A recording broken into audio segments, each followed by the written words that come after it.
Hello. Welcome to Trusted Eagle channel. Today, we'll explore the importance of security system and the key components that contribute to a comprehensive and effective security setup.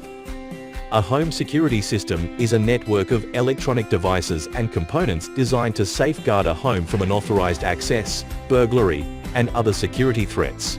For a secured home, a security system installation is needed. Security system installation is the process of setting up and configuring electronic devices and components to enhance the security of your property. Let's delve into the key components of a security system installation.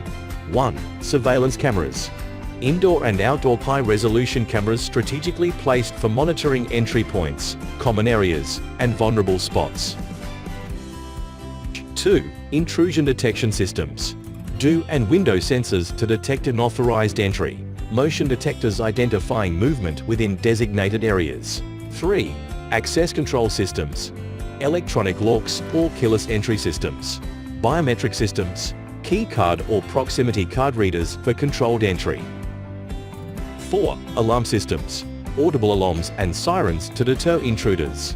Silent alarms notifying security personnel or authorities without alerting intruders. Finally, monitoring and response systems. Monitoring services responding to alarms and alerts. Integration with emergency services for rapid response. A well-designed and professionally installed security system not only provides peace of mind but also enhances the overall safety of a property. If you need further information regarding home or office security installation, don't hesitate to contact us at Trusted Eagle IT Services for a free consultation. Thanks for watching.